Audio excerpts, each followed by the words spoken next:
नमस्कार, मैं गौरव जोशी, श्रीमती मोहरी देवी तापड़िया गर्ल्स कॉलेज जसवंतगढ़ के इस यूट्यूब चैनल पर आपका हार्दिक स्वागत करता हूं। हम पढ़ रहे हैं माल एवं सेवा कर, गुड्स एंड सर्विसेज टैक्स, और माल एवं सेवा कर के अंतर्गत हम पढ़ रहे हैं इनपुट कर जमा, इनपुट टैक्स क्रेडिट। तो आज की क्लास में हम बात करेंगे कि इनपुट कर जमा स्वीकृत करने या नए करने संबंधी प्रावधानों की। तो इनपुट कर जमा स्वीकृत करने या नए करने संबंधी जो सामान्य प्रावधान है, कुछ प्रावधानों की बात हम इससे पिछली क्लास में कर चुके हैं। आज की क्लास में हम उसके आगे के प्रावधान पढ़ेंगे, जिनमें पहला है चोरी हुए, नष्ट हुए उपहार या मुफ्त नमूने के रूप में। अगर किसी माल का क्रय किया जाता है और उस माल की चोरी हो जाती है या वो माल नष्ट हो जाता है और फिर ऐसे माल को अपलिखित कर दिया जाता है, पुस्तकों से हटा दिया जाता है, तो ऐसे माल के संबंध में चुकाए गए कर की इनपुट कर जमा नहीं ली जा सकती, जो माल चोरी हो गया है या नष्ट हो गया है, जिसको पुस्तकों से अपलिखित कर दिया गया है। अगर किसी माल को उपहार के रूप में या मुफ्त नमूने के रूप में, फ्री सैंपल के रूप में किसी को वितरित कर दिया जाता है, तो ऐसी स्थिति में भी ऐसे माल के संबंध में चुकाए गए कर की इनपुट कर जमा उपलब्ध नहीं की जा सकती, इनपुट कर जमा की प्राप्ति नहीं की जा सकती। तो अगर माल चोरी हो गया है, नष्ट हो गया है, या माल का प्रयोग उपहार देने के लिए या मुफ्त नमूनों के रूप में वितरण करने के लिए किया गया है, तो ऐसे माल के संबंध में इनपुट कर जमा प्राप्त नहीं की जा सकती। कार्यालय या कारखाना भवन की मरम्मत के संबंध में, कार्यालय या कारखाना भवन की मरम्मत करवाई जाती है, और ऐसी मरम्मत के लिए अगर किसी माल या सेवा का प्रयोग किया जाता है, तो ऐसे माल या सेवा को अगर पूंजीकृत कर लिया जाए, अगर कारखाना या भवन के मूल्य में उसको जोड़ दिया जाए मरम्मत की लागत को, यानी कि मरम्मत की लागत को अगर पूंजीकृत कर लिया जाता है, तो फिर ऐसे माल या सेवा पर चुकाए गए क्रय की इनपुट कर जमा उपलब्ध नहीं की जा सकती। लेकिन मरम्मत के व्ययों को अगर आयगत व्यय माना जाए, अगर लाभ हानि खाते में डेबिट पक्ष में उसको दिखाया जाए, खर्चे के रूप में अगर मरम्मत के व्ययों को माना जाए, तो फिर ऐसे जो मरम्मत के संबंध में जो माल प्रयोग किया है, उस माल पर चुकाए गए कर की इनपुट कर जमा प्राप्त की जा सकती है। अगर मरम्मत के व्ययों का पूंजीकरण कर लिया जाता है, तो वो कारखाना भवन या जो कार्यालय भवन है, उसके निर्माण की लागत मानी जाती है। तो हमने इससे पिछली क्लास में पढ़ा था कि प्लांट एवं मशीनरी को छोड़कर अन्य अचल संपत्तियों के निर्माण में अगर किसी माल या सेवा का प्रयोग किया जाता है, तो उसके संबंध में चुकाए गए कर की इनपुट कर जमा प्राप्त नहीं की जा सकती। तो कार्यालय या कारखाना भवन की मरम्मत के व्ययों का अगर पूंजीकरण कर लिया जाता है, अगर कारखाना और कार्यालय भवन की लागत में उसको शामिल कर लिया जाता है, तो फिर ऐसे मरम्मत व्ययों के संबंध में चुकाए गए कर की इनपुट कर जमा प्राप्त नहीं की जा सकती। लेकिन अगर ऐसे व्ययों को आयगत व्यय मानकर उसको लाभ हानि खाते में दिखाया जाता है, तो ऐसे मरम्मत व्ययों के संबंध में चुकाए गए कर की इनपुट कर जमा उपलब्ध की जा सकती है, इनपुट कर जमा स्वीकृत होती है ऐसे व्ययों के संबंध में। विशिष्ट प्रकार की इनपुट सेवाएं, कुछ सेवाएं ऐसी होती है जिनका व्यवसाय के दौरान या व्यवसाय की वृद्धि के लिए प्रयोग किया जाता है। जैसे उदाहरण के लिए विक्रय संवर्धन सेवा। अगर किसी एजेंसी से कोई सेल्स प्रमोशन, अपनी बिक्री को बढ़ाने के लिए कोई किसी प्रकार की सेवा प्राप्त की जाती है, और ऐसी सेवा के संबंध में अगर कर चुकाया जाता है, तो उस कर की इनपुट कर जमा प्राप्त की जा सकती है। बाजार शोध सेवा, मार्केट रिसर्च सर्विसेज। अगर मार्केट रिसर्च करवाया जाता है किसी एजेंसी से, और ऐसी सेवा के संबंध में चुकाए गए कर की इनपुट कर जमा प्राप्त की जा सकती है। लेखांकन एवं अंकेक्षण, अकाउंटिंग और ऑडिटिंग की सर्विसेज अगर प्राप्त की जाती है, तो ऐसी सेवा व्यवसाय के दौरान या व्यवसाय की वृद्धि के लिए मानी जाती है। ऐसी सेवा का व्यावसायिक प्रयोग माना जाता है, इसलिए ऐसी सेवा के संबंध में चुकाए गए कर की इनपुट कर जमा प्राप्त की जा सकती है। किस्म नियंत्रण, क्वालिटी कंट्रोल। अगर कोई क्वालिटी कंट्रोल की सेवा प्राप्त की जाती है, तो ऐसी सेवा के संबंध में चुकाए गए कर की भी इनपुट कर जमा स्वीकृत होती है। तो ये कुछ विशिष्ट सेवाएं हैं जिनका प्रयोग व्यापार के लिए माना जाता है, और ऐसी सेवाओं के संबंध में चुकाए गए कर की इनपुट कर जमा स्वीकृत होती है। क्लब, स्वास्थ्य एवं फिटनेस केंद्र की सदस्यता। अगर व्यापारी द्वारा, किसी पंजीकृत व्यक्ति द्वारा क्लब, स्वास्थ्य एवं फिटनेस केंद्र की सदस्यता प्राप्त की जाती है और ऐसी सदस्यता प्राप्त करने के लिए अगर कर का भुगतान किया जाता है तो ऐसे कर की इनपुट कर जमा स्वीकृत नहीं होती। दूर संचार टावर्स एवं कारखाना परिसर के बाहर डाली गई पाइपलाइन। दूर संचार टावर्स लगाए जाते हैं और ऐसे टावर को स्थापित करने के लिए अगर किसी माल या सेवा का प्रयोग किया जाता है और उस पर अगर कोई कर चुकाया जाता है तो ऐसे कर के संबंध में इनपुट कर जमा उपलब्ध नहीं होती, इनपुट कर जमा प्राप्त नहीं की जा सकती, क्योंकि दूर संचार टावर्स को प्लांट एवं मशीनरी में शामिल नहीं किया जाता, ये अन्य अचल संपत्तियों में आ जाता है। और कारखाना परिसर के बाहर डाली गई पाइपलाइन, अगर पाइपलाइन को कारखाना परिसर यानी कि ऑफिस जो फैक्ट्री बिल्डिंग है उसके अंदर अगर डाला जाता है तो फिर इसको प्लांट माना जाता है, लेकिन कारखाना परिसर के बाहर अगर कोई पाइपलाइन डाली जाती है तो ऐसी पाइपलाइन के संबंध में चुकाए गए कर की इनपुट कर जमा उपलब्ध नहीं की जाती, क्योंकि कारखाना परिसर के बाहर डाली गई लाइन को प्लांट नहीं माना जाता। कर योग्य अनिवासी व्यक्ति, अगर कोई व्यक्ति अनिवासी है और माल एवं सेवा कर कानून के अंतर्गत अगर वो कर योग्य है तो ऐसे व्यक्ति को इनपुट कर जमा स्वीकृत नहीं होती। लेकिन अगर ऐसा कर योग्य अनिवासी व्यक्ति कोई माल बाहर से आयात करता है तो आयातित माल पर चुकाए गए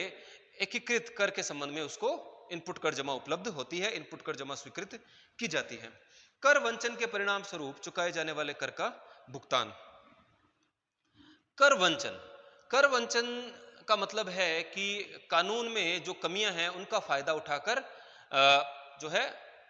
कर को बचा लेना, कम कर का भुगतान करना। तो अगर कोई पंजीकृत व्यक्ति पकड़ में आ जाता है और उसको कर वंचना उसने की है और कर वंचना के परिणाम स्वरूप अगर उसको कोई कर चुकाना है तो ऐसा कर चुकाते समय वो इनपुट टैक्स क्रेडिट का उपयोग नहीं कर सकता, इनपुट टैक्स क्रेडिट वो काम में नहीं ले सकता। कर वंचना के संबंध में जो उसका कर दायित्व है उसका भुगतान वो इनपुट टैक्स के माध्यम से नहीं कर सकता, उसको कर का भुगतान करना पड़ेगा, संपूर्ण कर का भुगतान उसको करना पड़ेगा, इनपुट टैक्स क्रेडिट का वो उपयोग नहीं कर सकता ऐसे कर के भुगतान के लिए।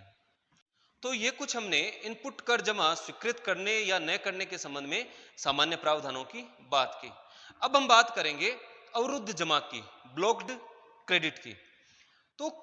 सामान्यतः किसी भी कर योग्य माल या सेवा या दोनों की आपूर्ति पर चुकाए जाने वाले कर की इनपुट कर जमा प्राप्त की जा सकती है, लेकिन कुछ मदें, कुछ आइटम्स ऐसे हैं जिनका अगर क्रय किया जाता है तो उनके संबंध में चुकाए गए कर की इनपुट कर जमा प्राप्त नहीं की जा सकती, और जिन मदों पर इनपुट कर जमा प्राप्त नहीं की जा सकती तो नहीं प्राप्त की जा सकने वाली इनपुट कर जमा को अवरुद्ध जमा, ब्लॉक्ड क्रेडिट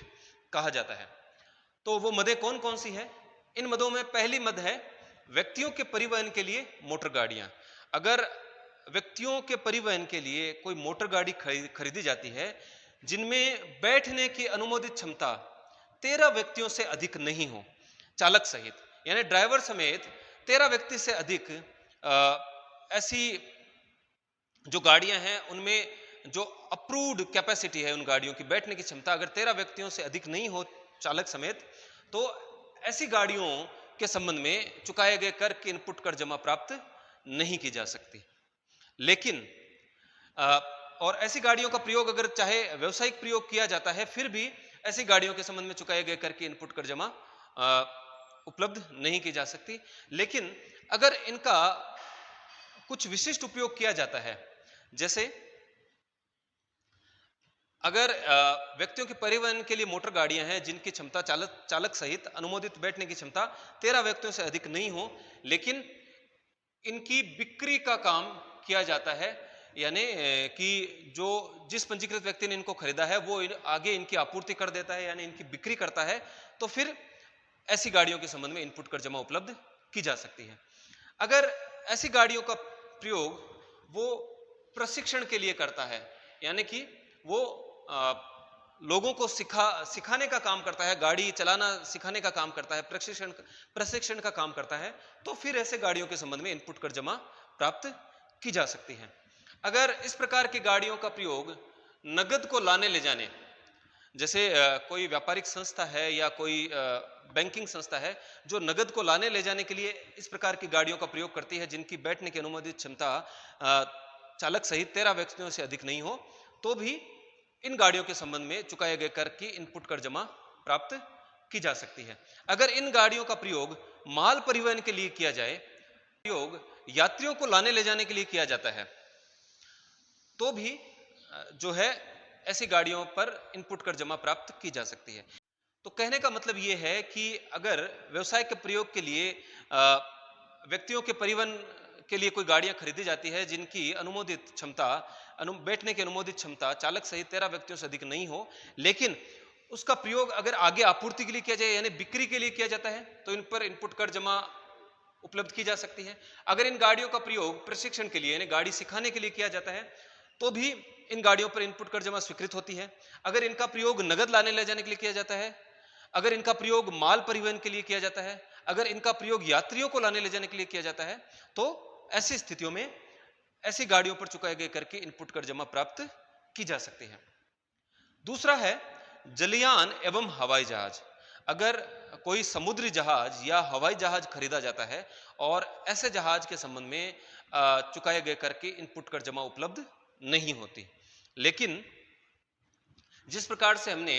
मोटर वाहन मोटर गाड़ियों की बात की थी, उसी प्रकार से अगर जलयान और हवाई जहाज का प्रयोग आगे आपूर्ति के लिए किया जाता है, जलयान और हवाई जहाज की खरीद अगर आगे आपूर्ति के लिए यानी कि आगे बिक्री के लिए अगर ऐसे जलयान या हवाई जहाज को खरीदा जाता है, तो फिर इनके संबंध में इनपुट कर जमा प्राप्त की जा सकती है। अगर जलयान को चलाने का प्रशिक्षण दिया जा रहा है या हवाई जहाज को उड़ाने का प्रशिक्षण दिया जाता है, यानी कि ऐसे जलयान या हवाई जहाज का उपयोग जहाज के संचालन या हवाई जहाज को उड़ाने का प्रशिक्षण देने के लिए काम में लिया जाता है, तो फिर ऐसे जलयान और हवाई जहाज के संबंध में इनपुट कर जमा प्राप्त की जा सकती है। अगर जलयान और हवाई जहाज का प्रयोग यात्रियों को लाने ले जाने के लिए किया जाता है, तो भी ऐसे जलयान या हवाई जहाज के संबंध में चुकाए गए कर की इनपुट कर जमा स्वीकृत की जाती है। अगर जलयान और हवाई जहाज का प्रयोग माल के परिवहन के लिए किया जाता है, तो भी इनपुट कर जमा उपलब्ध की जा सकती है। तो जलयान एवं हवाई जहाज का व्यापारिक प्रयोग अगर किया जाता है तो इन पर इनपुट कर जमा स्वीकृत नहीं की जाती, लेकिन अगर जलयान और हवाई जहाज का प्रयोग हवाई जहाज की खरीदी अगर उसकी आगे आपूर्ति यानी बिक्री के लिए इनको खरीदा गया है या फिर इनका प्रशिक्षण देने के लिए, चलाने का प्रशिक्षण देने के लिए, जलयान का संचालन करने के लिए और हवाई जहाज को उड़ाने का प्रशिक्षण देने के लिए किया जाता है, या फिर यात्रियों को लाने ले जाने के लिए इनका प्रयोग किया जाता है, माल ढोने के लिए अगर इनका प्रयोग किया जाता है, तो फिर ऐसी दशाओं में इनके संबंध में इनपुट कर जमा स्वीकृत कर दी जाती है। बीमा से हमारा तात्पर्य यहां पर सामान्य बीमा से है, जनरल इंश्योरेंस से है। तो सामान्य बीमा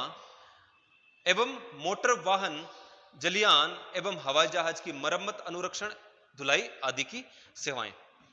तो जिन मोटर वाहन और जलयान और हवाई जहाज की बात हमने पहले और दूसरे पॉइंट में की है, अगर इन मोटर गाड़ियों और जलयान और हवाई जहाज की जनरल इंश्योरेंस करवाई जाती है, सामान्य बीमा करवाई जाती है, और इनके संबंध में अगर इस प्रकार के बीमा पर अगर कर का भुगतान किया जाता है, तो ऐसे कर की इनपुट कर जमा स्वीकृत होती है। लेकिन अगर इनका प्रयोग व्यावसायिक प्रयोग किया जाता है, जिन कारणों की हमने बात की थी, उन कारणों के अलावा अगर मोटर गाड़ियों का और जलयान और हवाई जहाज का कोई अन्य व्यावसायिक प्रयोग किया जाता है और उनके संबंध में सामान्य बीमा करवाई जाती है उन मोटर वाहन और जलयान और हवाई जहाज की, तो फिर इस प्रकार के सामान्य बीमा पर चुकाए गए कर की इनपुट कर जमा प्राप्त नहीं की जा सकती। अगर मोटर वाहन, जलयान और हवाई जहाज की मरम्मत यानी कि रिपेयरिंग, अनुरक्षण यानी कि इनके मेंटेनेंस के खर्चे, इनके धुलाई, इनकी क्लीनिंग आदि के खर्चे, यानी इस प्रकार की अगर सेवाएं प्राप्त की जाती है और उन पर अगर कर का भुगतान किया जाता है, लेकिन इस प्रकार की सेवाएं अगर मोटर वाहन, जलयान और हवाई जहाज के लिए की गई है और इनका प्रयोग, जिन प्रयोगों की हमने बात की थी कि अगर इनका प्रयोग बिक्री के लिए किया जाता है, इनका प्रयोग प्रशिक्षण के लिए, यात्रियों को लाने ले जाने के लिए और माल के परिवहन के लिए, जिन दशाओं की हमने बात की थी, अगर उन कारणों के लिए ये मोटर गाड़ी, जलयान और वायुयान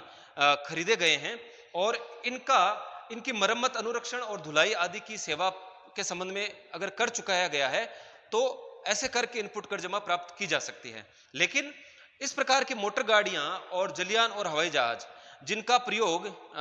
जिन कारणों की हम बात कर चुके हैं, उनके अलावा अगर अन्य किसी व्यवसायिक प्रयोग के लिए अगर इनको खरीदा जाता है और इनके संबंध में